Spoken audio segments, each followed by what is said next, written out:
welcome to the Deep Dive. Today, we're really zeroing in on heart disease in older adults. That's right. We're drawing from some great insights, particularly the Piece 7 warning signs of heart disease in the elderly you shouldn't ignore. Our goal here, to help you recognize those, well, often overlooked signs. And understand why catching them early is so critical. Plus, get some practical advice out there. Yeah, because it's not always like the movies, is it? The symptoms can be subtle. Exactly. Very subtle. Easily dismissed as just, part of getting older, which is a real problem. It is. And ignoring these little shifts, well, it can really increase the risk of serious stuff, like heart attacks, strokes. Heart failure, absolutely. But the flip side is recognizing these clues early, that's a huge opportunity. An opportunity for what, exactly? For early intervention. It can genuinely change the outcome, make treatments work better, maybe even slow things right down. Okay. So whether this is for you personally or maybe someone you care about, think of this as a safe space to learn. Definitely. Let's get into it. All right. So distinguishing between just normal aging and actual warning signs. Where do we start? What's a key symptom? Well, a big one, and one people often hear about, is chest pain. Angina. Angina. Okay. What does that actually feel like, though, if it's heart-related, not just, muscle strain? Good question. It's usually described as tightness or a pressure, maybe an ache, often right in the center of the chest. Like a weight. Exactly. People say a squeezing or like a heavy weight. And importantly, it doesn't always stay put. What do you mean? It can radiate. You might feel it spreading to your arms, your shoulders, even your back, neck, or jaw. Yeah. Think of it like the heart signaling it needs more oxygen. Okay. And what usually sets it off? Typically physical exertion, climbing stairs, carrying groceries, that sort of thing. Emotional stress can trigger it too. But the key sign, it usually gets better when you rest. So why would an older person maybe ignore that? Oh, easily. You might think it's indigestion, maybe heartburn, or just a pulled muscle. But if that pain keeps coming back, especially with activity or if it's persistent, that's a signal you really need to talk to a doctor about. That's a crucial difference. So a question for you listening. Have you ever felt that kind of tightness or pressure during activity, something that just sort of disappears when you stop and rest? Moving on, another really important one is shortness of breath. The medical term is dyspnea. Okay, but lots of people get a bit breathless, right? Especially as they get older. Yeah. How is this different? It's about the context, really, and how persistent it is. Okay. Heart-related shortness of breath often happens because the heart isn't pumping as strongly as it should, or maybe there's fluid building up in the lungs because of valve issues. And this can happen with minimal effort. Surprisingly little, yes. Like just walking across the room or climbing a single flight of stairs. It can also get worse when you lie down flat. That's called orthopnea, isn't it? Exactly. Some people even notice it when they're just resting or, even just talking. It's more than just being a bit winded. It suggests the heart is struggling. So when should the alarm bells really ring? When it becomes a regular thing, or if it seems to be getting worse over time, especially if you notice other symptoms cropping up alongside it, that's definitely not just normal aging. Good point. So think about this. Have you noticed yourself getting breathless, doing simple things that didn't used to wind you? And does it feel worse when you lie down? Then there's swelling, edema, particularly in the legs, ankles, or feet. Swelling. How is that connected to the heart? Well, if the heart isn't pumping blood effectively, circulation can slow down, fluid can start to pool, and gravity tends to pull it towards the lower parts of the body. Makes sense. So what should you look out for? What does it look like? You might notice your shoes or socks feeling tight, maybe puffiness around your ankles and feet. Sometimes it can affect hands or even the abdomen. Is there a way to tell if it's that kind of fluid swelling? There is. If you press gently on the swollen area for a few seconds and your finger leaves a little indent, a little dimple, that's a pretty good sign it's fluid buildup. It's like gravity sending a message that the heart's working overtime. Okay. When should this swelling be a real concern? Well, occasional minor swelling can happen for other reasons, like sitting too long or arthritis. But if it's persistent, unexplained, and especially if it comes with other symptoms like breathlessness or fatigue, that's a definite red flag. Something to watch closely then.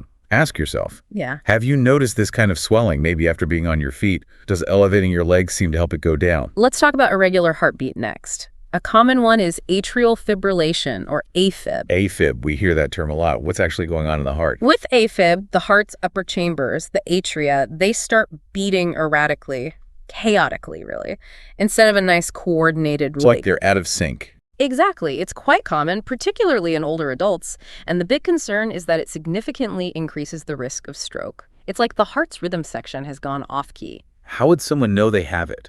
What does it feel like? People often describe it as a racing feeling or fluttering like butterflies or just a totally irregular beat in their chest. It might also make you feel lightheaded, dizzy, weak, breathless, or just really tired. But not always. That's the tricky part. Sometimes AFib causes no noticeable symptoms at all. You might not even feel it. Wow, so it could be silent. It absolutely can. But if you do feel those sensations, getting it checked out is crucial. AFib can be managed, often with medication, to lower those risks of stroke and heart failure. Definitely not something to brush off. Mm. So consider, have you felt your heart beating really fast or skipping beats or just feeling irregular, maybe even when you were relaxing? Did you feel dizzy or unusually tired then? The last one in this group is fatigue and weakness. Ugh, fatigue. That feels as a tough one. Everyone gets tired, right? Especially later in life. When is it a heart warning sign? It's about the type of fatigue. We're talking about unexplained exhaustion, the kind that sticks around even after you've had plenty of sleep. Okay. Or a weakness that makes simple daily tasks feel like climbing a mountain. It can be a sign the heart isn't pumping efficiently enough to get oxygen and nutrients where they need to go. You just feel drained constantly. So it's deeper than just feeling tired after a busy day. Much deeper. If this kind of sudden or ongoing fatigue really starts impacting your daily life, affecting what you can do, it's not just aging. It could definitely signal that your heart needs checking. A really important point, listen to your body. So ask yourself, do you often feel completely wiped out or weaker than usual, even when you think you've rested enough? Is it getting in the way of your usual activities? So those are some of the really key ones. And the big takeaway seems to be recognizing them early. Absolutely. Early recognition is power. It allows for better management, better treatments, and honestly, a much better quality of life as you get older. If any of these ring a bell for you or someone else, please talk to a healthcare provider. Okay, that makes sense. Now, are there other, maybe less common or less obvious signs we should also be aware of? Yes, definitely. While those first few are perhaps more well-known, there are other signals the body can send that might indicate heart trouble. Let's talk about dizziness and fainting, or a syncope. Dizziness. Why would the heart cause that? It often happens if the heart isn't pumping enough oxygen-rich blood up to the brain. This could be due to things like an irregular heartbeat, an arrhythmia, or even low blood pressure. And that's especially risky for older adults. Very risky, because it significantly increases the chance of falling, which can lead to fractures, head injuries, all sorts of serious problems.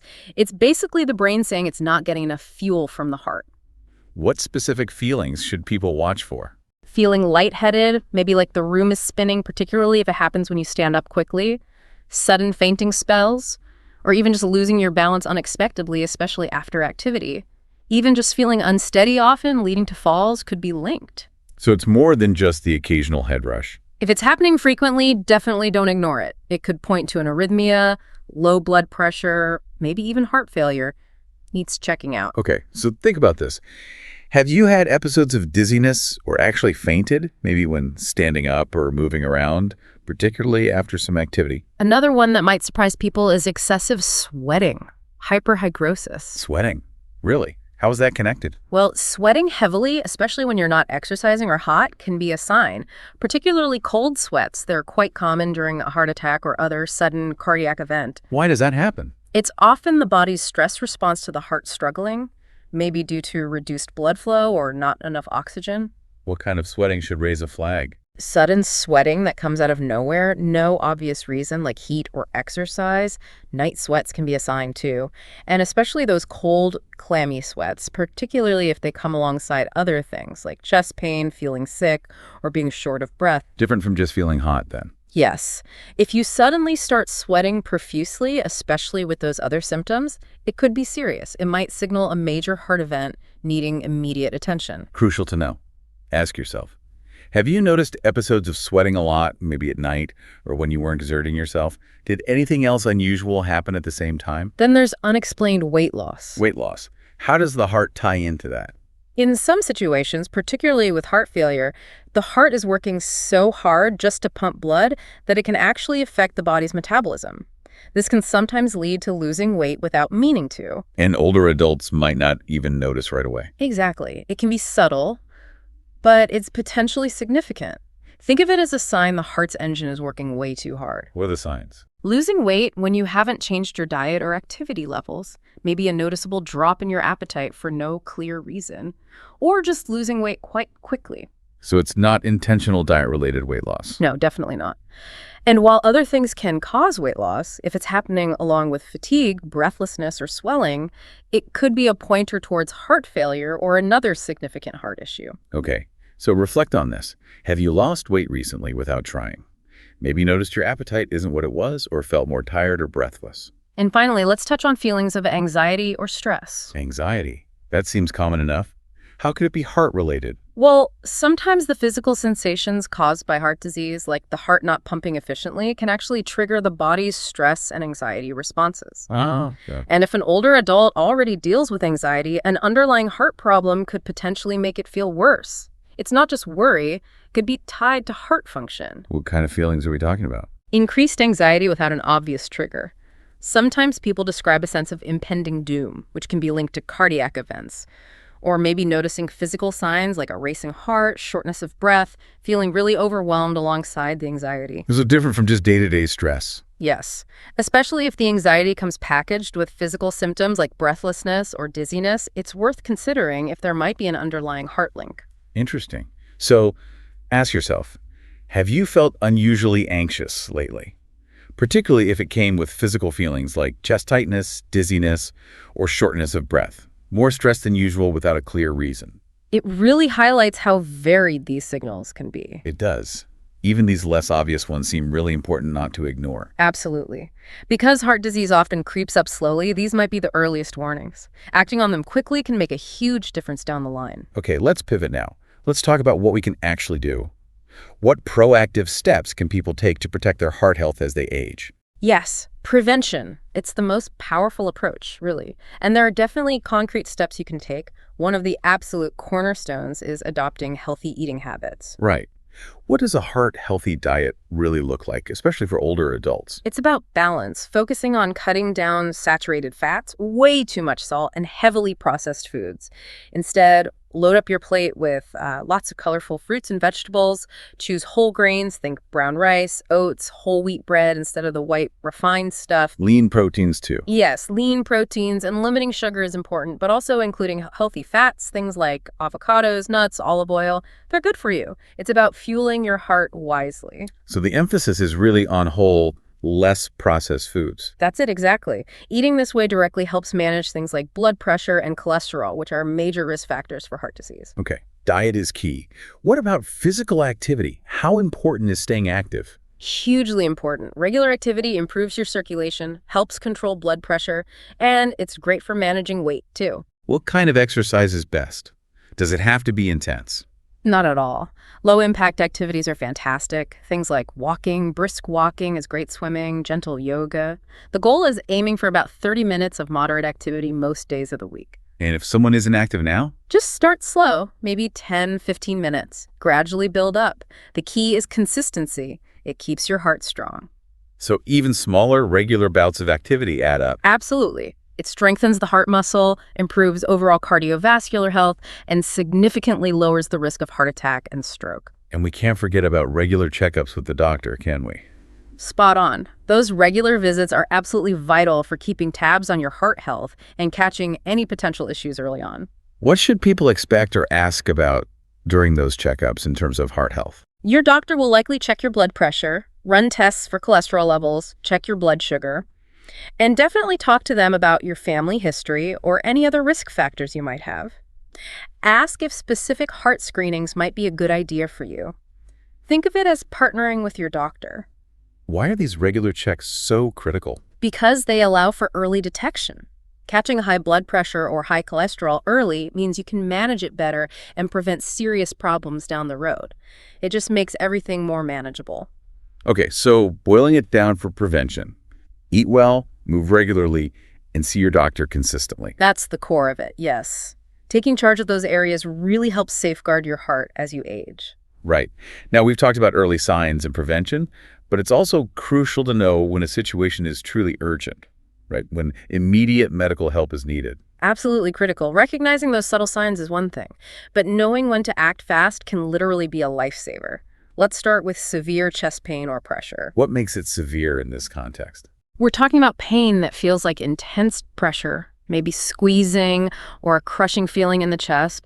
This could strongly indicate a heart attack. It's a medical emergency. Act fast. What are the telltale signs of that kind of pain? It often lasts longer than just a few minutes, and crucially, it doesn't get better with rest. Like we mentioned before, it might radiate shoulders, arms, neck, jaw, back, and you might also break out in a sweat, feel nauseous or lightheaded. And why is immediate action so vital? Because this could be a heart attack happening or a sign of severe blockages. Time is muscle, as they say. Getting help immediately minimizes damage to the heart. So what should someone do if they experience this or see someone else experiencing it? Call 911 or your local emergency number right away. Don't delay, don't try to drive yourself. While waiting for help, stay as calm as possible, sit down, and avoid any exertion. Okay, vital advice. Think about this. Have you ever felt chest pain that lasted more than a few minutes, maybe spread elsewhere? Did you seek help? Another emergency situation is sudden shortness of breath, especially when it comes with other worrying symptoms. What other symptoms should trigger immediate concern along with breathlessness? If the shortness of breath hits suddenly and comes with chest pain, dizziness, or confusion, that's a major red flag. Could be a heart attack or acute heart failure. Other signs too. Yes. You might also notice chest tightness, heavy sweating, maybe even fainting along with the trouble breathing. It's a serious combination. Why is that combination so critical? Because sudden, severe breathlessness that doesn't improve with rest, especially with those other signs, is a common signal of a major heart event. Prompt treatment is absolutely essential to prevent life-threatening complications. So again, acting fast is paramount. Absolutely. Don't wait. Call emergency services immediately if you have sudden breathlessness combined with chest pain or those other symptoms. Stay calm, sit down, don't exert yourself while waiting. Okay, consider this. Have you ever had trouble breathing that didn't get better when you rested?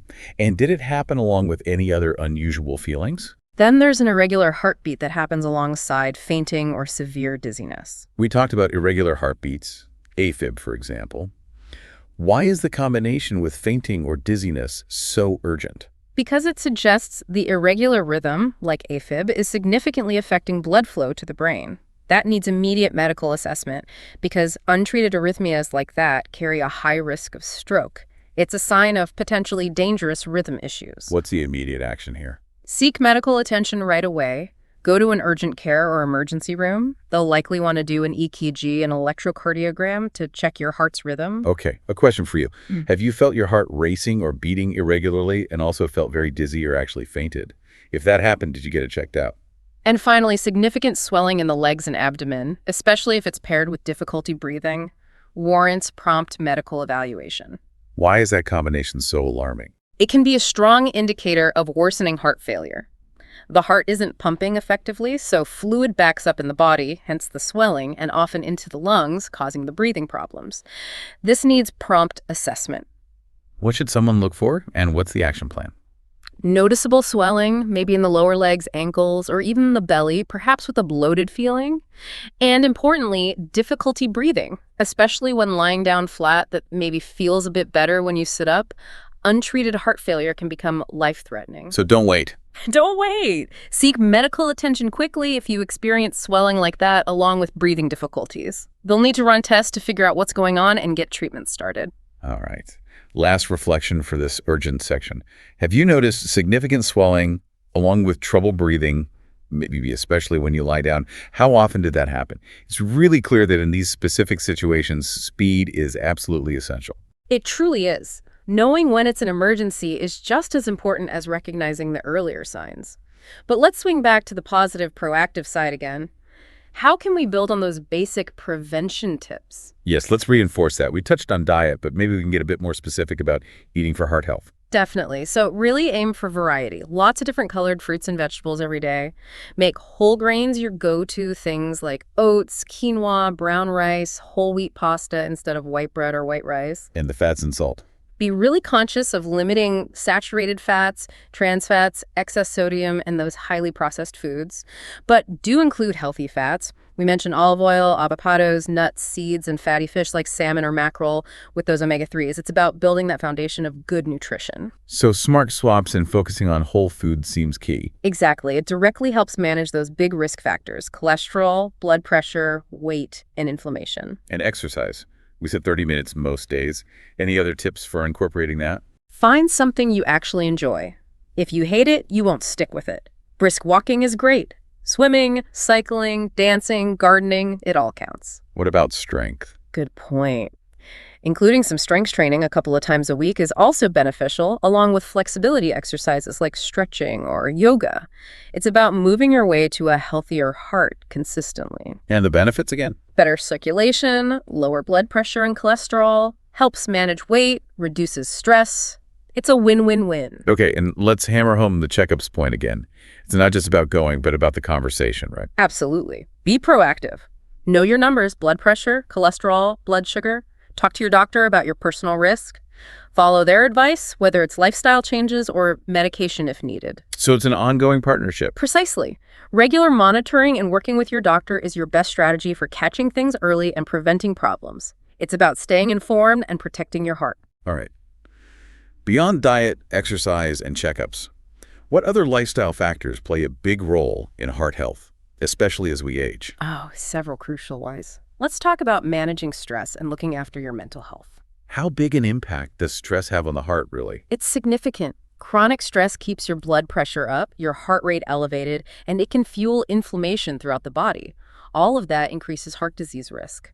Plus, things like depression or anxiety are also linked to poorer cardiovascular health. It's about protecting your heart from the inside out. So what are some practical ways to manage stress? Finding techniques that work for you. Maybe it's deep breathing exercises, meditation, mindfulness practice, making time for hobbies you enjoy, spending quality time with people you care about, setting boundaries. And really importantly, if stress or anxiety feels overwhelming, seeking professional help from a counselor is a sign of strength, not weakness. It really does sound like mind and heart are deeply connected. They absolutely are. Managing stress well lowers blood pressure, reduces inflammation, improves sleep. It helps prevent heart disease and just improves your overall quality of life. So think about it. How often do you feel stressed? What helps you cope effectively? Okay, another big lifestyle factor, smoking and alcohol. Huge ones. If you smoke, quitting is probably the single most impactful thing you can do for your heart health. Smoking damages blood vessels, reduces oxygen in your blood. It's just incredibly harmful. And alcohol. Excessive alcohol intake can raise blood pressure and contribute to heart muscle damage, arrhythmias, and other problems. Moderation is really key. What does moderation generally mean? The usual guideline is up to 1 standard drink per day for women and up to 2 per day for men. But less is often better, especially if you have existing health conditions. So cutting back or quitting these offers major benefits. Absolutely massive benefits. Significantly reduces your risk of heart disease, stroke, and many other conditions. It's powerful. So ask yourself, do you smoke or drink regularly? How might cutting back or quitting improve your health? We keep coming back to monitoring blood pressure, cholesterol, blood sugar. Why is knowing those numbers so fundamental? Because high levels often have no symptoms. You can feel fine but have high blood pressure damaging your arteries or high cholesterol building up plaque. Managing these proactively reduces the strain on your heart and vessels long term. Staying informed protects your heart. Best way to manage them? Follow your doctor's advice. That might be lifestyle changes alone, or it might include medication.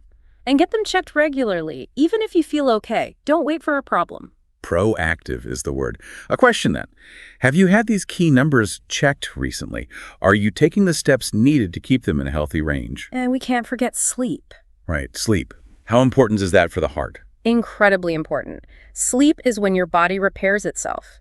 Chronic poor sleep, or disorders like sleep apnea, are strongly linked to increased risk of high blood pressure, heart attack, and stroke. It also affects weight and stress levels. Prioritizing sleep is vital. What's the target? Generally, aiming for 7 to 9 hours of quality sleep per night. Having a relaxing bedtime routine helps. Avoiding caffeine or big meals late at night, and if you snore heavily, wake up gasping, or feel tired despite a full night's sleep, talk to your doctor about potential sleep apnea. So good sleep hygiene supports heart health too. Consider this. How's your sleep quality generally? What could you maybe tweak in your routine or environment to sleep better?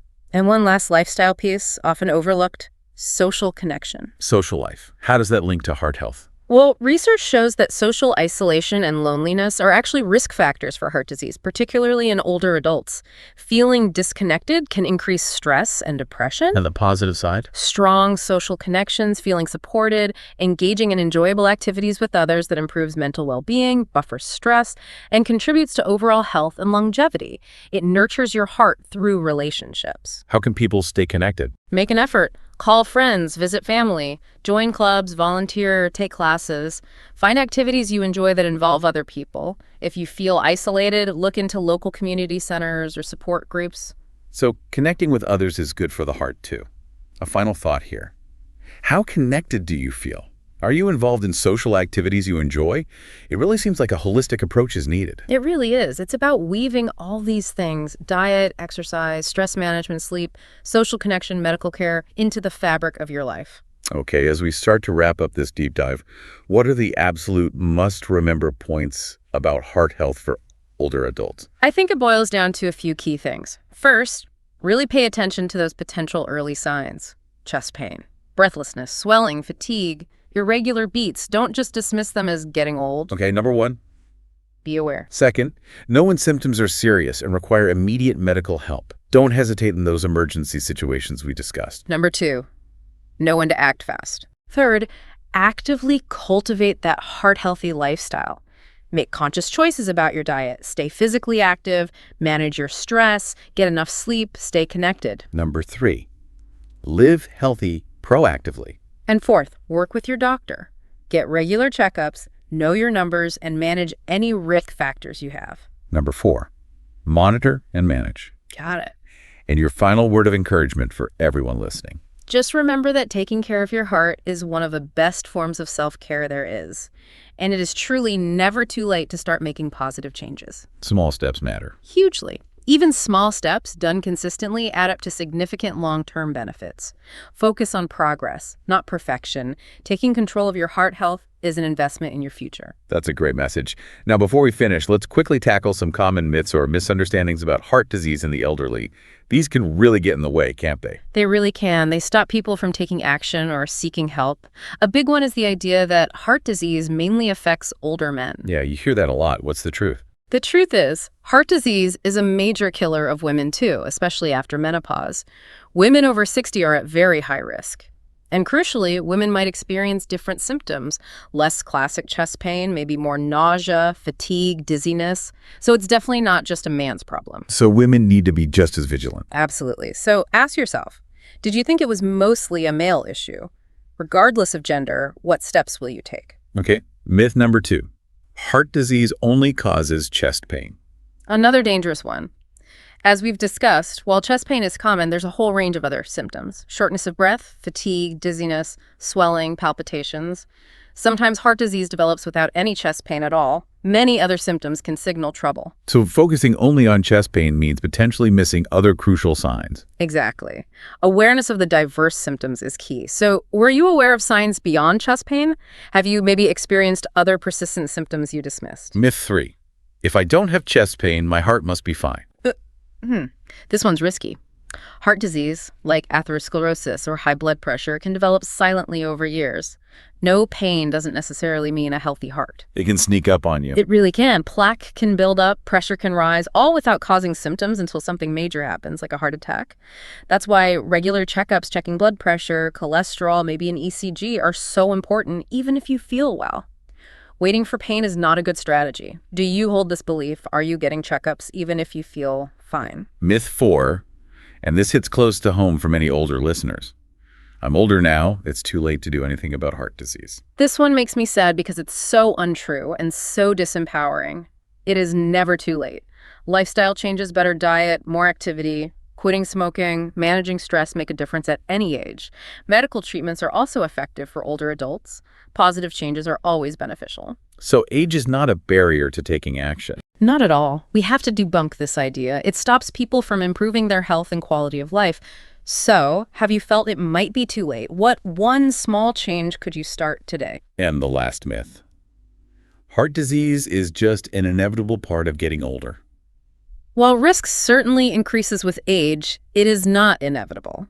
Lifestyle choices, managing risk factors, these things have a massive impact on whether or not you develop heart disease and how severe it might be. It's not unavoidable. Lifestyle is key. So we have more control than we might think.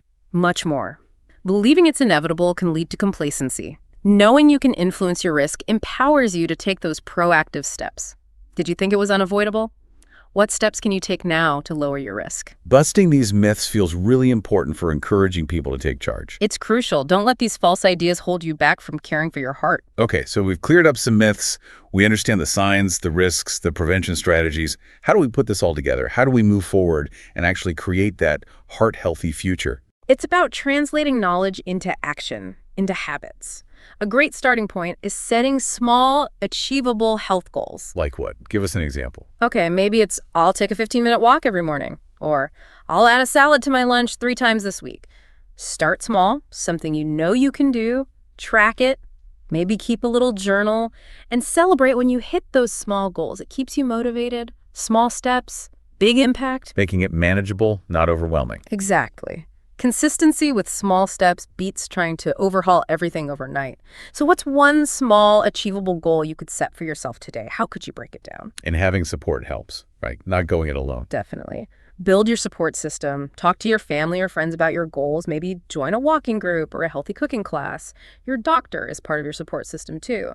Sharing your journey provides encouragement and accountability. Strength in numbers. How can you actively build that support? Tell people what you're trying to do. Ask for their encouragement. Find groups with similar goals. Keep your doctor informed.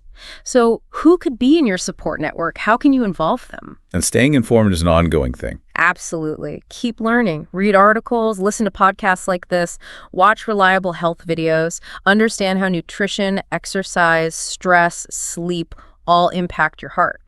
Ask your doctor questions. Knowledge is power. Being an active participant in your own healthcare. Precisely. The more you know, the better decisions you can make. So what's one heart health topic you'd like to learn more about? How can you start exploring that? And finally, circling back to monitoring and checkups.